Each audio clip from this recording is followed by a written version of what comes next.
Hello, I am Norton Nesvinsky, the president of the International Council for Middle East Studies, ICMES. This is the second webinar in the four-part ICMES series that focuses upon anti-Semitism and especially upon the definition of the International Holocaust Remembrance Alliance, IHRA, which alleges that anti-Zionism and criticisms of certain policies of the State of Israel are anti-Semitic. The IHRA definition is as follows. Anti-Semitism is a certain perception of Jews which may be expressed as hatred towards Jews. Rhetorical and physical manifestations of anti-Semitism are directed towards Jewish or non-Jewish individuals and or their property, toward Jewish community institutions and religious facilities. In this second webinar, Rabbi Yaakov Shapiro provides a critical assessment of the IHRA's definition, addresses the arguments given by its defenders, and provides an alternative, superior definition of anti-Semitism. Rabbi Yaakov Shapiro was a pulpit rabbi for 30 years and is now emeritus. He is host of the podcast, Committing High Reason. His 1,380-page book, The Empty Wagon, Zionism's Journey from Identity Crisis to Identity Theft, is the most definitive, scholarly presentation of the Orthodox Jewish antagonism to Zionism. Rabbi Shapiro has written extensively and lectured widely on Judaism and Zionism. So, Rabbi Shapiro, let's get straight into the issue. The IHRA definition of anti-Semitism, good or bad? Why? Good morning, Norton. How are you? The IHRA definition of anti-Semitism is bad. It's been widely criticized, and there's very little to add to that criticism. It's ambiguous. It says it's a certain perception of Jews, doesn't tell you what the perception is, and so forth. So it really doesn't define what anti-Semitism is, either rightly or wrongly. Secondly, worse yet are the examples. The examples lead one to believe, as Jared Kushner has, as our State Department has, that this definition means that anti-Zionism is anti-Semitism. That's how it's widely accepted. Anti-Zionism is not anti-Semitism. You can be pro-Jews and anti-Zionist. You could be a Jew, a practicing Jew, and be an anti-Zionist, such as myself. You can be an anti-Semite and be pro-Zionist. Richard Spencer refers to himself as a white Zionist because he believes that America should be for what he calls the whites, and Jews should go to Israel. And one has nothing to do with the other. Not to mention the Orthodox Jews who, because they're Orthodox Jews, are anti-Zionist for various reasons. Now, if you're going to define anti-Zionism as anti-Semitism, what are you going to do with Orthodox Jews who, since the beginning of Zionism, were anti-Zionist? So you're going to have to come up with some absurd answers. Here's an example. Listen to this. This is Deborah Lipstadt. She was asked on a podcast by Peter Beinart if anti-Zionism is anti-Semitism. She said yes, and then she brought up the question of Orthodox Jews. Listen to what she says. Now, there's always the ringer, which I'll mention now, because if I don't, you will. People like Satmar, the Satmar Hasidim, who have amongst that Neturei Karta comes out of there, and within Neturei Karta, there's the crazies who love to show up, at Palestinian demonstrations, at Holocaust denial. They attended, a group of them attended the Holocaust denial conferences in Iran, et cetera, et cetera. Are they anti-Semites? Well, I think the jury is a little bit out on that. Though, if you say it to, it does complicate the matter. But I think it's an exception, which doesn't prove the rule. Okay, so whether Orthodox Jews such as Satmar Hasidim, and it's not only Satmar Hasidim that are anti-Zionist or anti-Semites, the jury is out on that. It may be an exception, but the jury is out on that. let's face it, any definition of anti-Semitism that results in declaring Orthodox Jews anti-Semites because of their Judaism has to be absurd. Okay, then how should we define anti-Semitism? All right, I think that rather than just throwing out definitions of anti-Semitism, which many people have done, there's a different way to approach that question. When somebody just gives his idea of what anti-Semitism is, it's difficult to know whether he's defining anti-Semitism or redefining anti-Semitism according to his own agenda. Instead, I think we need to tackle this question from a different angle. What we need to do is, if we want to know what anti-Semitism is for our purposes here, we need to identify what it is about anti-Semitism that makes it bad, that makes anti-Semitism hate, and see if that characteristic, if that element exists in anti-Zionism. And what I mean is this: if I say I don't like Jews, that's hate, that's anti-Semitism. If I say I don't like blacks, that's racism. But if I say I don't like communists, nobody's going to accuse me of hate speech. If I say I don't like capitalists, socialists, that's not considered hate speech. So why is it that I could say I don't like certain people and other people to say I don't like them as a group is off limits? Obviously, the difference is this. A communist means somebody who chooses the ideology of communism. A capitalist is somebody who chooses the ideology of capitalism. Ideologies are choices. A person chooses his ideology. And people are judgeable. You can judge people based on their choices. And if I judge somebody to have made a bad choice, an evil choice, an unwise choice, a detrimental choice, a dangerous choice, that's my prerogative. I could be right, I could be wrong, I could be really misguided, I could be ignorant, but it's not hate speech because I'm judging something that I'm entitled to judge. I may be judging it wrongly, but I'm entitled to judge it. As opposed to being black, being Jewish, being a woman, misogyny, those are things that are not even judgeable. Judging somebody negatively, obviously, based on something that he never chose, that's hate. I'm not judging him based on his choice. I'm removing his ability to choose freely, like everybody else does, based upon the way he or she was born. Now, by the way, in Judaism, this, I believe, would be considered literally dehumanizing somebody, and I mean this in the most literal sense. Judaism teaches that the difference between a human being and an animal is that a human being has the ability to choose. So if I say that that human being has less of ability to choose, he has less free will than everybody else because he's born Jewish. So he doesn't have an ability to choose whether to be money hungry. He's born with it. This guy's black. So he doesn't have the ability to choose. He's born with certain behaviors baked into him. It's literally removing, to whatever extent I'm judging them, it's removing their free will, which means literally I am making them less of a human being than everybody else in society.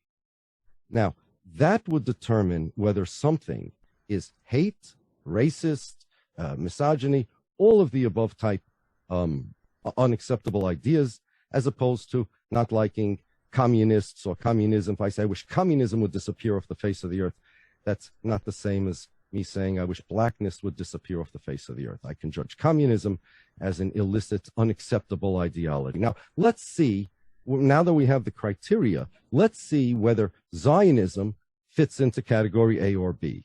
The answer is clearly Zionism is an ideology. People choose to be Zionists. Zionism is like communism. It's like socialism. It's like capitalism. Zionism is an ideology that people choose to adopt.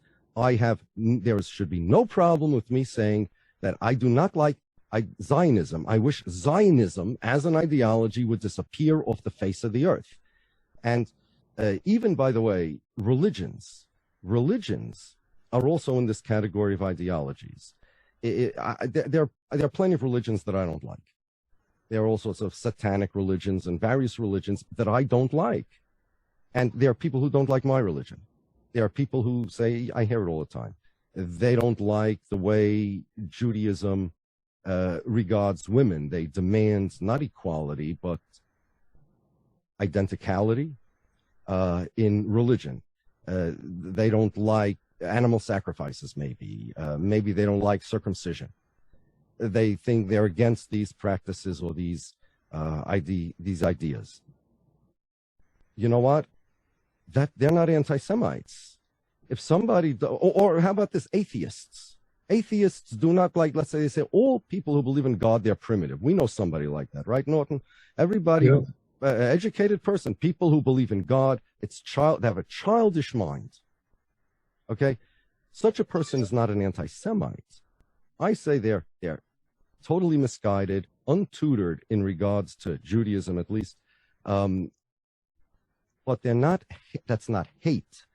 They have a right to say, just, I don't like animal sacrifices, therefore I don't like Judaism, or I demand, I cannot see any God giving men and women different roles in this world.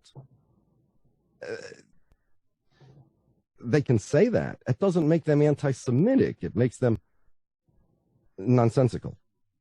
And Zionism, if somebody says, I don't like Zionism because of its ideology, there is nothing, if you want to say that he's wrong, he's ignorant, it's a dangerous position to take, we could discuss that. But to say that it's anti-Semitic, it's in the same category as saying, I don't like a Jew because he's a Jew, that's nonsense. Therefore, Norton, the definition of anti-Semitism will be, and our group in the ICMES got together and decided on this, the definition of anti-Semitism will be hostility or discrimination against Jews as Jews. Hostility or discrimination against Jews because they are Jews. The main part of that is because they are Jews. We decided that hostility and discrimination would contain all negative attitudes or actions. We also could have said negative attitude or action towards Jews as Jews. But the point is, you're not judging the Jew because of his particular behavior as an individual. You're not judging the Jew because of his particular ideas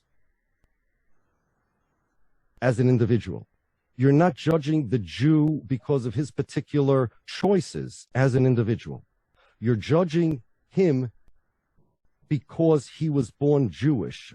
The same broad brush that you necessarily would have to judge all Jews because all Jews are Jews. And if you're judging them as Jews because they're Jews, what a person is, essential characteristic a person's born with, is beyond the domain of what is legitimately able to be judged, right or wrong. Right or wrong, there's only people's choices. And by the way, before the IHRA came out with this, everybody knew this. If you want to know what anti-Semitism is, all you have to do is look in the dictionary, and it's not, any dictionary you look at, it's not going to, the definition is not going to be much different than that which I just mentioned. And even the Zionists understood this. I have in front of me something called the Hasbara Handbook.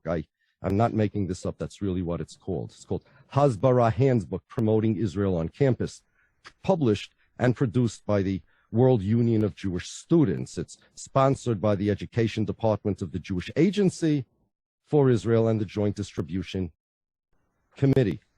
On page 13, there's a section called Anti-Semitism, Anti-Zionism, and Israel. Here's what it says.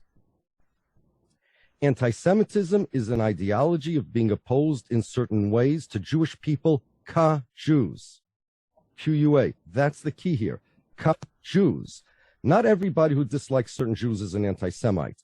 An anti-Semite is anybody who dislikes Jews simply because they are Jews. That's the point. Now, Israel, as a state, is not the Jews as Jews. If somebody says they don't like Israel because of Israel, Israel is like a Jewish individual or like a Jewish institution. If I say this Jewish individual is behaving bad or has bad ideas, or this particular Jewish institution is behaving bad or has bad ideas. This particular Jew is money hungry. Not Jews because they're Jews. That particular, maybe Bernie Madoff, okay?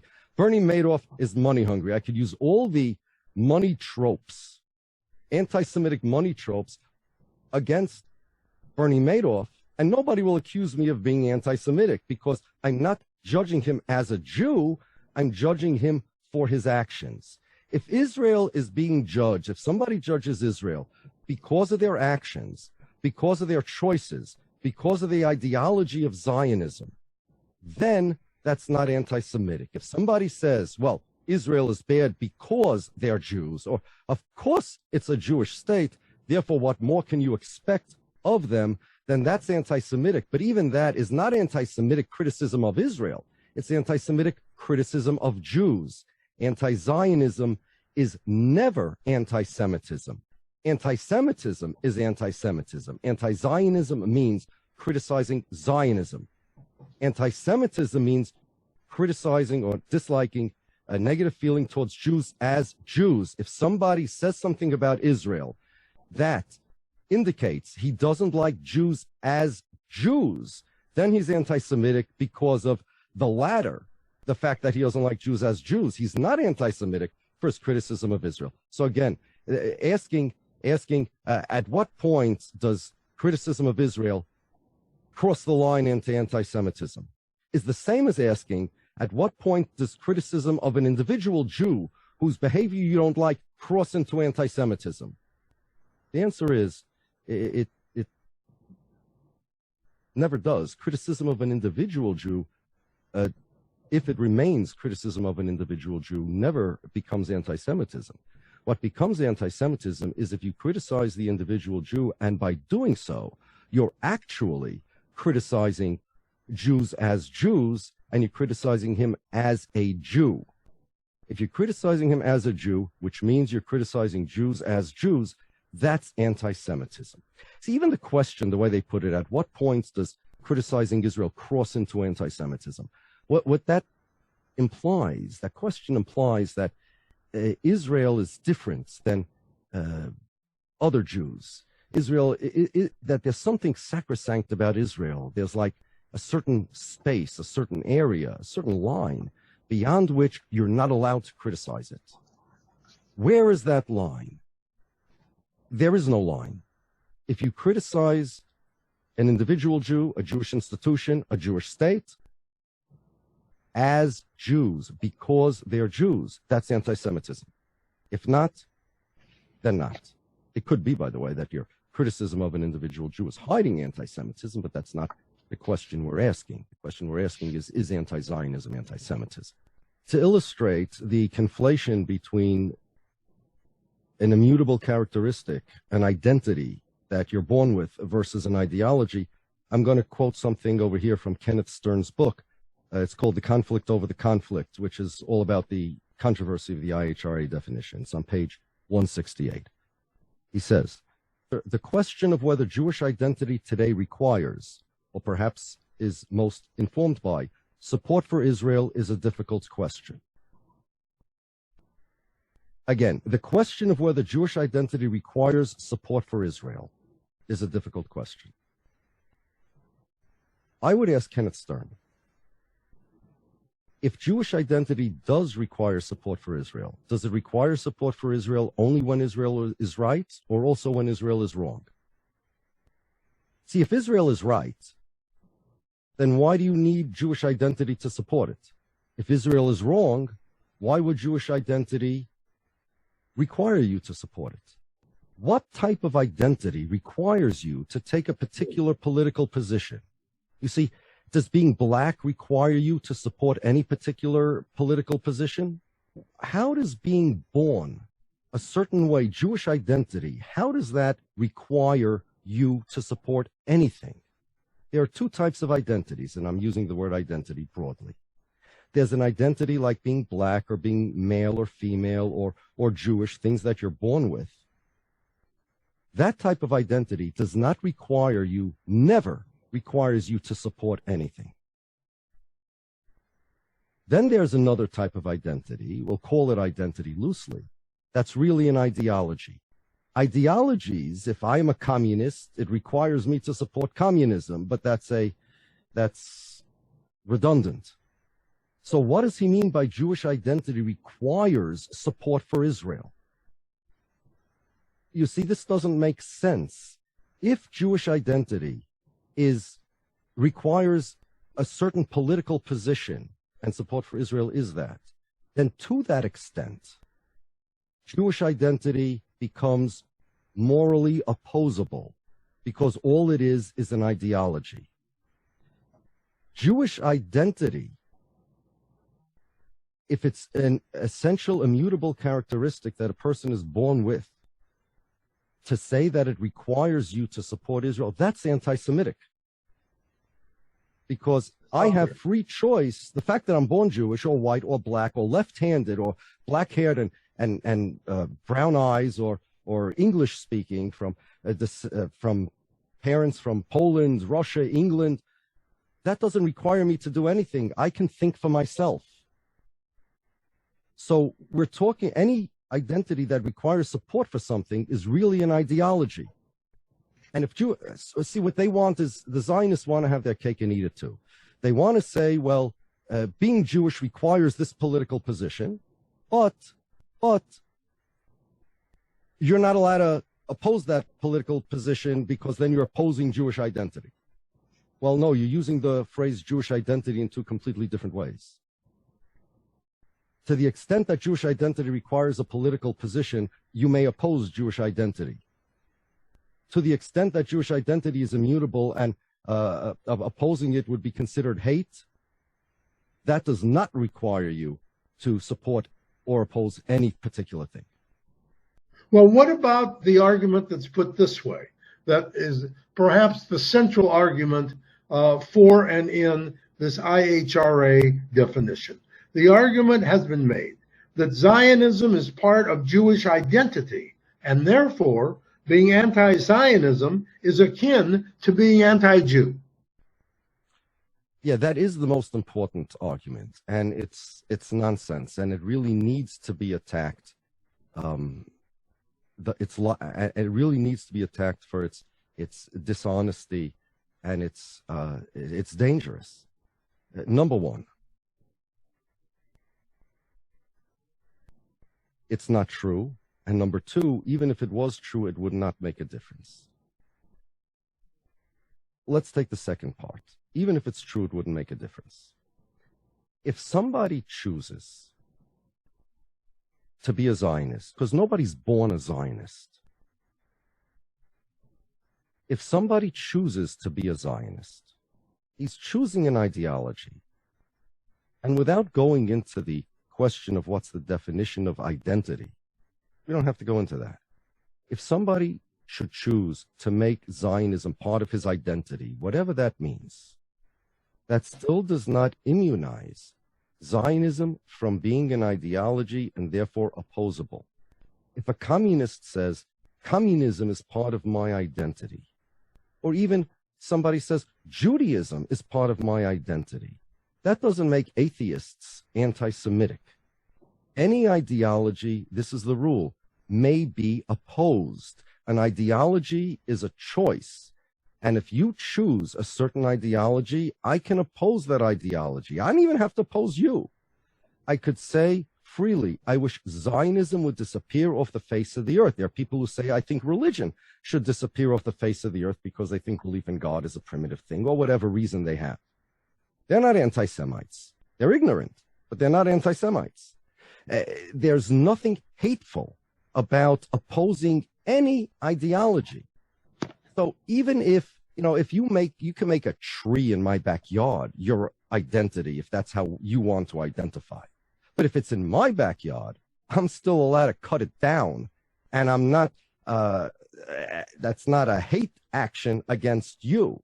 I am allowed to disagree and oppose vehemently any ideology, any choice that a person makes that I so choose. What I cannot do is oppose a person or judge him based upon his essential characteristics.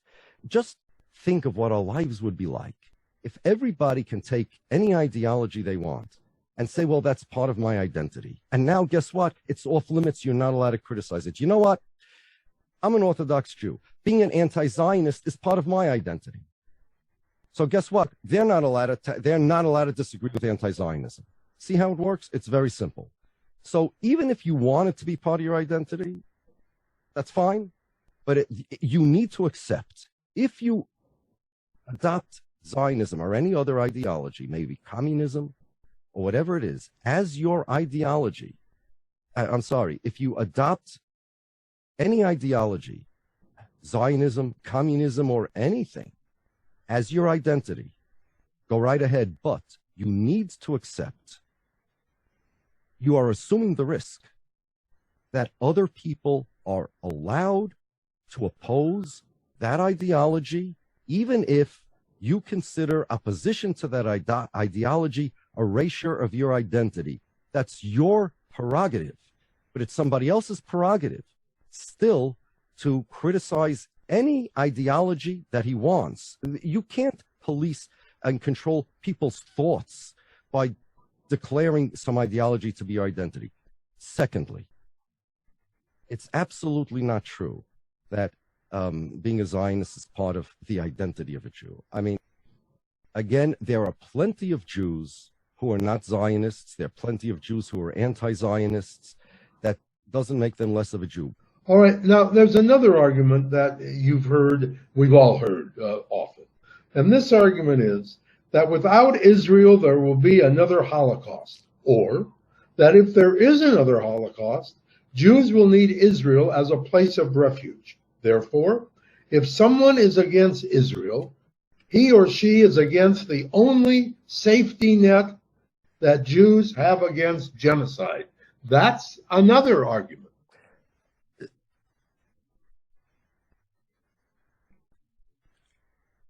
So this argument is wrong because that's a political opinion. There are people who thought, Jews who thought, that Bundism or communism, once upon a time they thought, is going to save the Jews from anti-Semitism. Communism is going to treat everybody equally and there won't be any anti-Semitism anymore. Different people have different ideas of what's better or worse or safe or not safe. We see it all the time. Political parties argue about this all the time. Going to war, not going to war. If we do this, this is the only... People have ideas about science too. There's global warming. There's the environmentalists. Different people have different opinions about what's going to save the world, what's dangerous for Jews. They say, the Zionists say, history proved this. That's an opinion. And a political opinion may be opposed. So if somebody says, you know what, I want Zionism to disappear because I agree with that, and I want all the Jews to be killed, of course he's an anti-Semite. But if somebody says, such as myself, and such as many others, I disagree with that. Israel is far from the only salvation for the Jews, the only safety net for the Jews. On the contrary, Zionism is a liability for the Jews. It's not worth the deaths in wars and terrorism and anti-Semitism that is generated all over the world, that's increased because of Israel. I don't see it. And by the way, this is not merely an anti-Zionist opinion. There are plenty of Zionists that believe this as well. Like, I have in front of me a book of lectures and conversations of Rabbi Dr. Joseph B. Soloveitchik, arguably the most prominent religious Orthodox Zionist authority of his time, and perhaps of any time, depends who you ask. In this book, somebody asked him if he believes, now again, this is certainly the greatest religious Zionist Orthodox authority of his time. Somebody asked him, does he think that Israel could be a future of Judaism if America, like we see Germany and Spain, were destroyed? That was the question. So he says, you mean physically destroyed? Do you want me to talk Turkey or do you want me to be nice? So the student says the truth. Here was his answer. Imagine America goes anti-Semitic, God forbid, like Germany in 1932. Imagine America discontinues its aid to Israel and supplies the Arabs with all sophisticated weapons. Imagine that in addition to America, it doesn't matter anyway, that France and England go anti-Semitic. Now you have to take into consideration the 100 million Arabs and Arab-friendly Russia. How secure do you think Israel will be? So he didn't believe that Israel is a safe haven for Jews. You could be a Zionist and not believe this political opinion. You could be an anti-Zionist, be vehemently opposed to the ideology of Zionism and all it stands for, and believe this particular opinion. One, it has nothing to do with the other, but certainly it's only a political opinion, and one may disagree with it without being accused of being anti-Semitic. See, the problem is that Zionists have, from their youth, been taught these things not as, okay, this is our opinion, or this is even our religion, knowing full well that there are others who have other religions. You know, I was brought up Orthodox Jew, but I know that there are other religions out there that don't believe in Orthodox Judaism. Zionists are taught the Zionist narrative, and that things like history proved it. It's axiomatic. These are postulates, and only anti-Semites don't believe this. But they need to get out of that mindset. They need to get used to the fact that Zionism is just an ideology. It's a set of opinions. It's a set of ideas, and others could oppose it. That doesn't make them anti-Semites. All right. There is another argument that we've heard, that when people criticize certain policies of many other states, they are not criticizing the right of those states to exist. But the argument is that when many anti-Zionists criticize Israeli policies, they are criticizing the state of Israel's right to exist. And that is anti-Semitic. You're saying there's a double standard, that if you double standard. Okay, that's a mistake. No problem. Let's not criticize Israel's right to exist. Nobody should do that. Criticize a policy. Here's the policy, that Israel's the state of the Jews. Get rid of that policy. That's all. Now, the problem is that Zionists will tell you that, well, if Israel's not the state of the Jews, Israel doesn't exist. You see, the difference between Israel, the criticism against Israel versus the criticism against other countries is this. There are certainly countries that do worse than Israel. Let's say North Korea, right? North Korea is worse than Israel. But North Korea could solve its problem. Let's not focus on how bad the problem is. Let's focus on what the solution needs to be. If North Korea wants to change its ways, repent, so the leader of North Korea could one day say, you know what? I'm changing my mind. I would like to change my policies. So that'll be great. Or you get a new leader if you don't like him. In a democratic country, you could de-elect somebody. If you don't like one president, you elect another. In a non-democratic party, there are other ways to get rid of the leader, or the leader can change his mind. Now, North Korea still remains North Korea, and it changed its policies. I mean, Adolf Hitler was the biggest monster in the world, right? If Adolf Hitler would one day say, you know what, I changed my mind, I'm not going to kill Jews anymore. I'm not going to kill anybody anymore. I saw the error of my ways. I'm repenting. Or Hitler gets killed and some new leader takes his place, which is what happened. Germany is still Germany. It still exists, and you solve the problem. When you criticize a country's policy, what you mean is change the policy, change the leader, let the leader change his mind, change the policy. In Israel's case, the bad policy is that Israel is the state of the Jews, not the state of its citizens. Let me explain this. When Mayor Kahana and John Kerry and others have said, you cannot have a Jewish and democratic state, what that means is that Israel defines itself as the Jewish state, meaning the nation state of all the Jews. It defines itself not as it's the only country in the world that does this, by the way. Every country in the world defines itself as the country of its citizens. Italy is the country represents the Italian citizens. France, the French citizens. America, the American citizens. Israel is the only country in the world that says that Israel is not the country of the Israelis, Israel is the country of the Jews. Okay? Meaning two things. Thing number one, people who are not Jews, who are in Israel, by the Israeli nation state law, do not have national self-determination rights. They have civil rights, but not national self-determination rights, meaning it's not their country. Thing number two, I'm a Jew. I don't live in Israel, don't plan on living in Israel. I'm not a citizen, but it is my state. Naftali Bennett said that the prime minister of Israel's job is to be the leader of all world Jewry. He once said about Netanyahu that, it was Isaac Herzog that referred to Netanyahu as the prime minister of all the Jews. Netanyahu referred to himself as a leader of all the Jews when he came to Congress.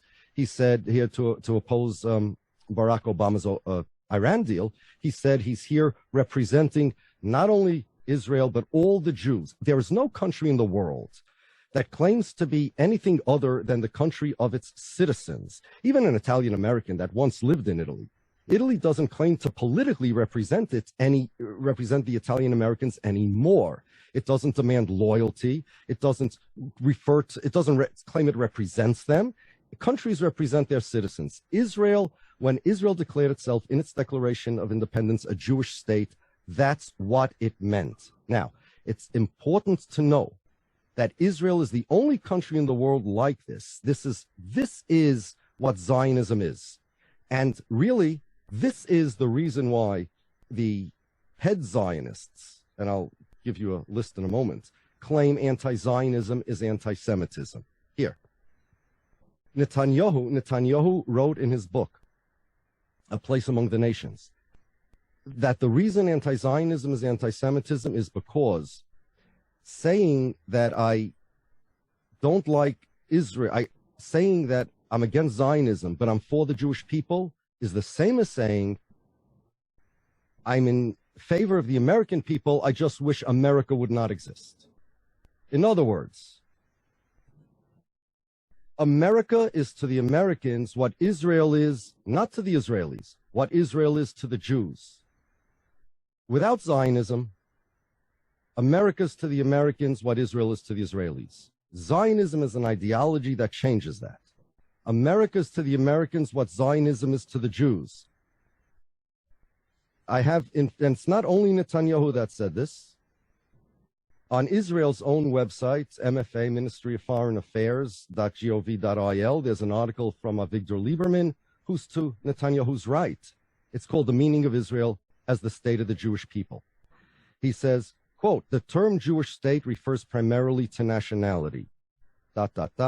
Israel is to the Jewish people what France is to the French people, Ireland is to the Irish, and Japan is to the Japanese. Danny Ayalon wrote an article called Identifying with Israel's National Character.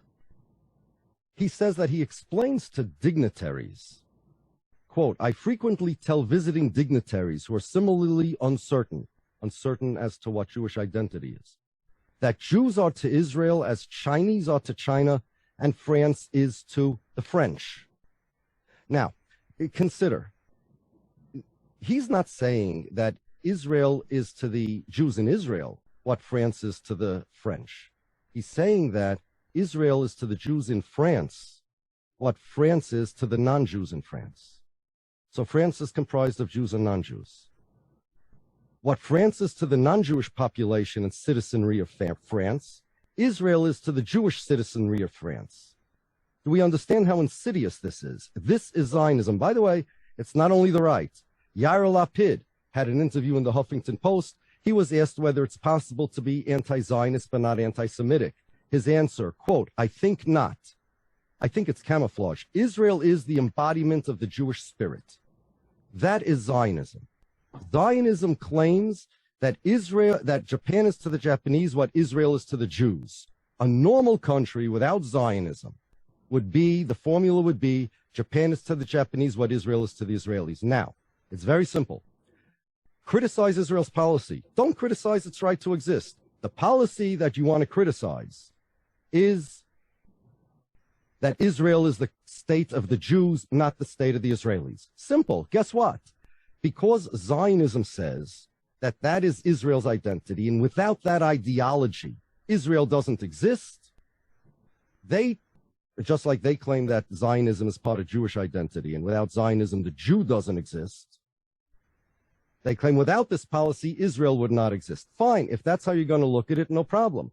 But the short answer to your question then is, the difference between Israel and all the other countries is all the other countries, you could solve the problem with a policy change, and the country will still remain the country. If you change Israel's problematic policy, then Israel, as defined by the Zionists, no longer exists. Find me a way to change that policy. The one policy, that's all I'm criticizing. Israel's a state of the Jews. It's not. It's not my state. Israel's not the state of the Jews. Now, to give you an example, now that's really what Zionism says. Now, they try to hide this, by the way, even though it's on their websites and on their articles. But when they bring that, when they bring that accusation of anti-Semitism that you just mentioned, they kind of define Jewish state differently than it's really defined. Here's an example. I'm going to share my screen. Hey, this is Avi Meyer. We all know who he is on Twitter.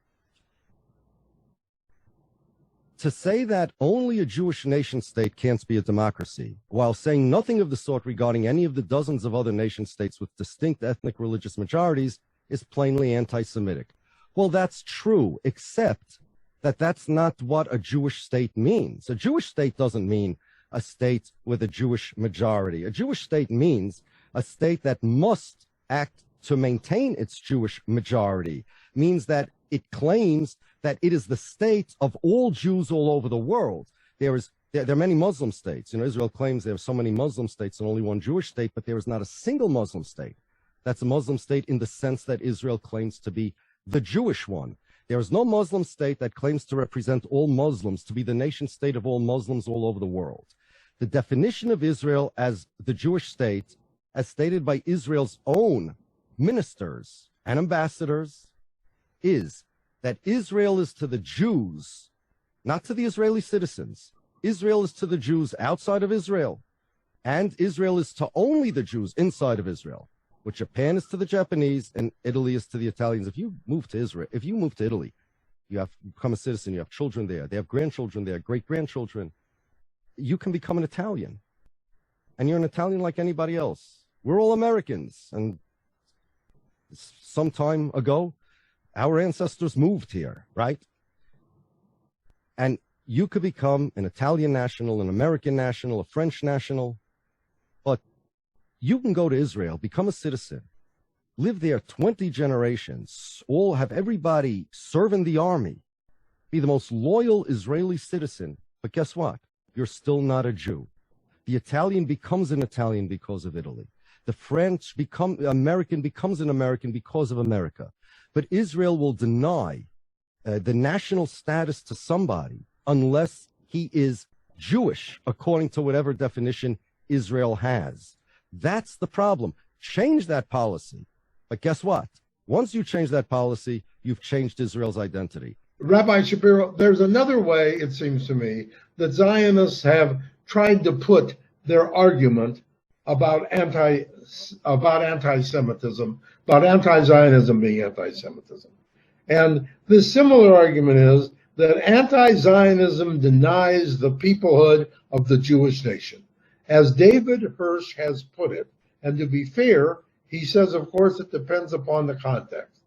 But the claim here is that any possible state of Israel would necessarily be a racist endeavor. He says that's the anti-Zionist approach. That would be an extraordinary claim to make. It would be criticism, not of Israeli policy, but of Jewish peoplehood per se, quite unlike that levied against any other people. And it could, for sure, in certain contexts, be anti-Semitic.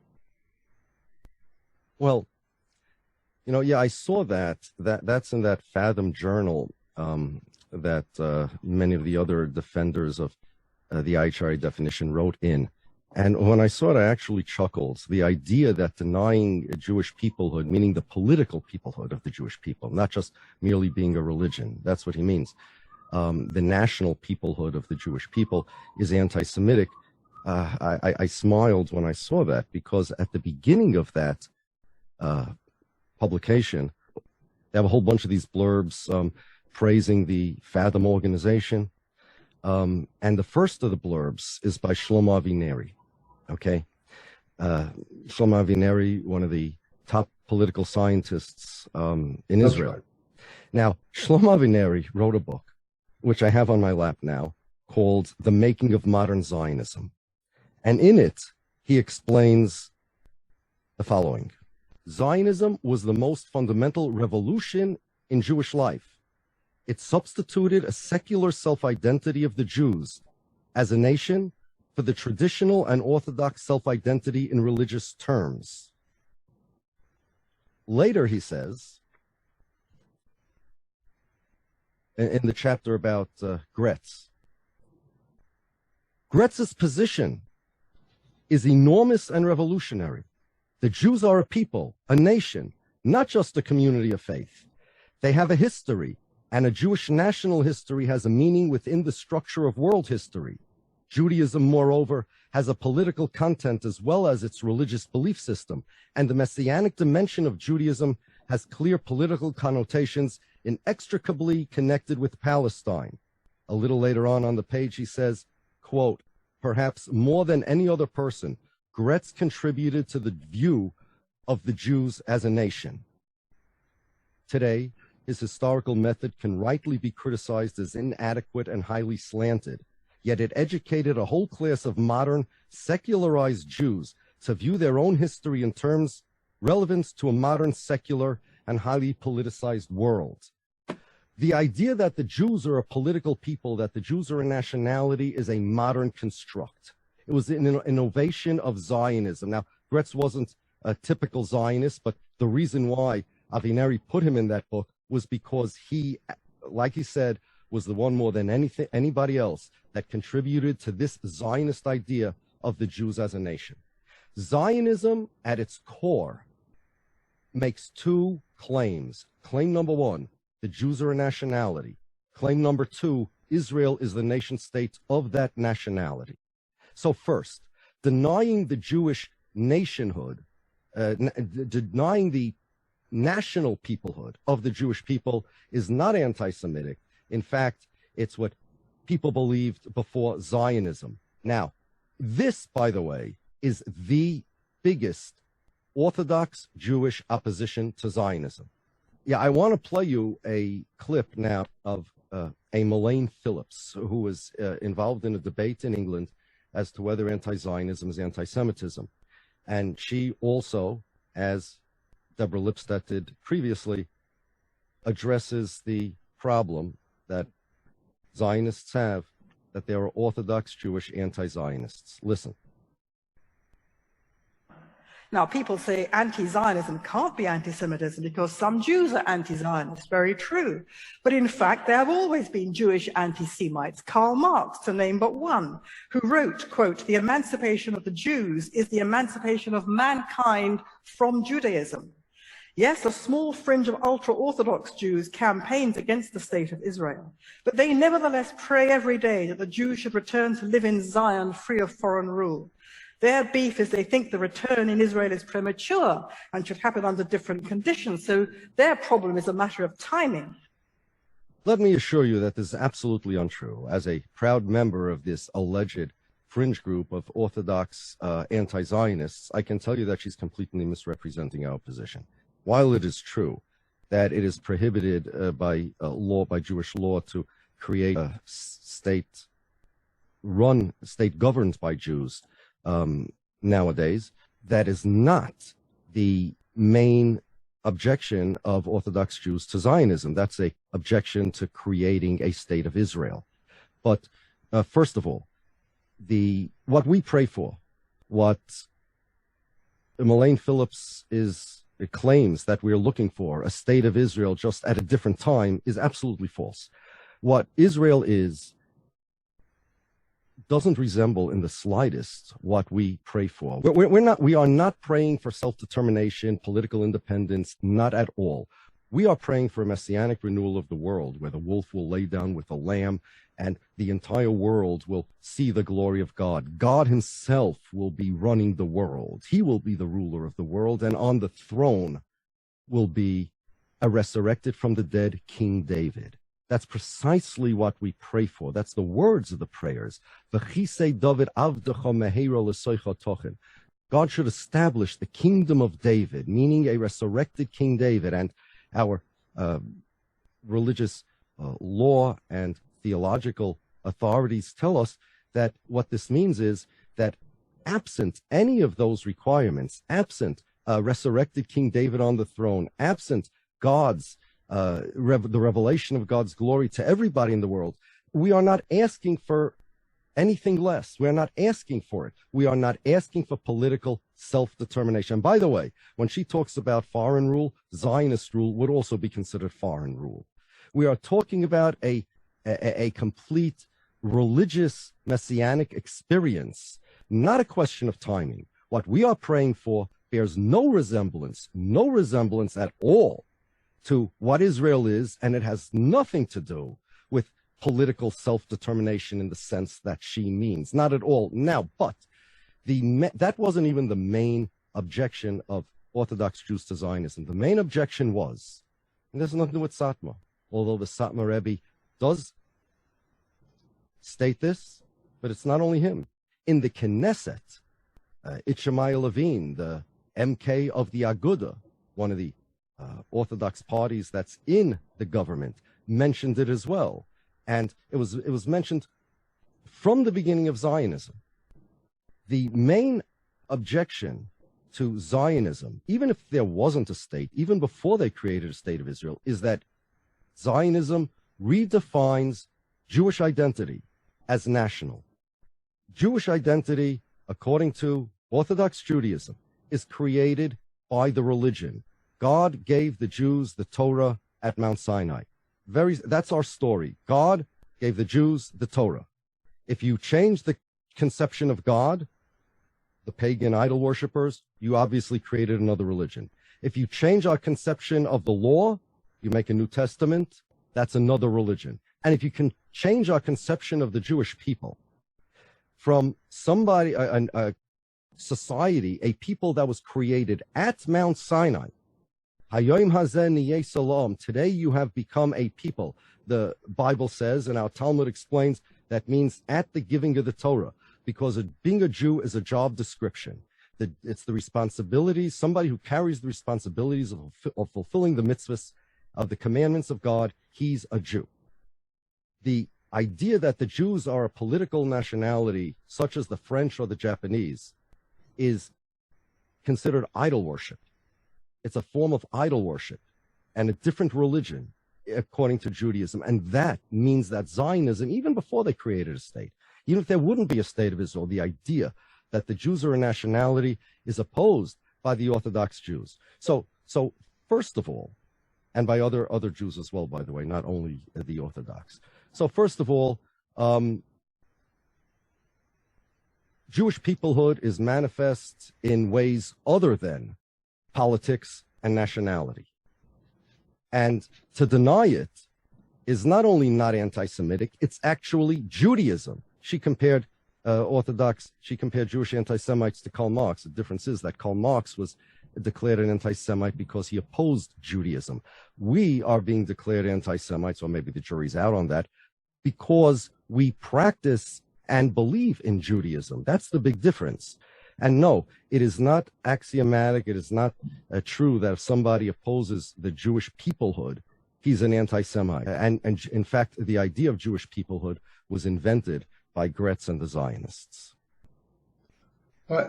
Recently in the Jerusalem Post, the historian Gil Troy was very blunt in making this statement that I'm going to read, and then I'd like you to comment. The brutal lashing out at Jews because of the actions of the Jewish state shows there is an overlap between anti-Zionism and anti-Semitism, end quote. Yeah, it shows there's an overlap, but that doesn't mean that anti-Zionism is anti-Semitism. The reason why people lashed out at Jews because of what happened in Gaza was because people wrongly believe that, well, what Netanyahu said, what Avigdor Lieberman said, what Danny Ayalon said, Israel is to the Jews what Japan is to the Japanese. So here's how this works.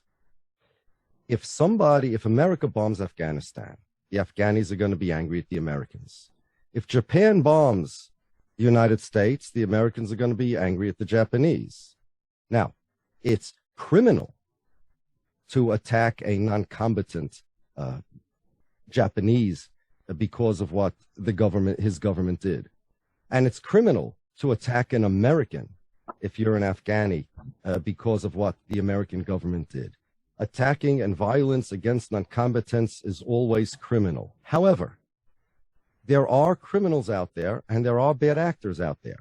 And there will be people that will beat up Chinese people because of a virus that came from China. That's criminal. And there are criminals that will do that. But it's insane and absurd to beat up Irish people because of a virus that came from China.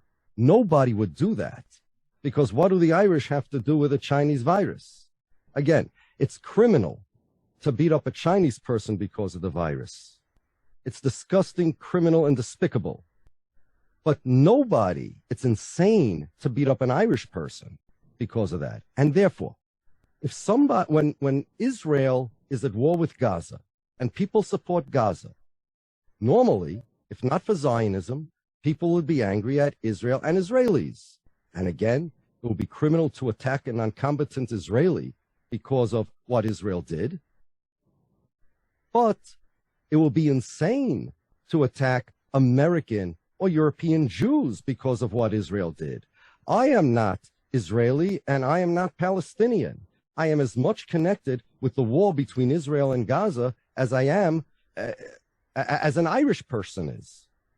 Save for the fact that Israel consistently conflates the Jews with Zionism and the Jews with Israel. So what do you expect the bad actors to do when there are Jews at anti-Semitism rallies in the streets in America waving Israeli flags? What do you expect these criminals to do when Netanyahu, when Naftali Bennett, when Avigdor Lieberman, when Yair Lapid says that Israel is the country of the Jews? What do you expect criminals to do, bad actors to do, when Israel and the Zionists say that Japan is to the Japanese what Israel is to the Jews?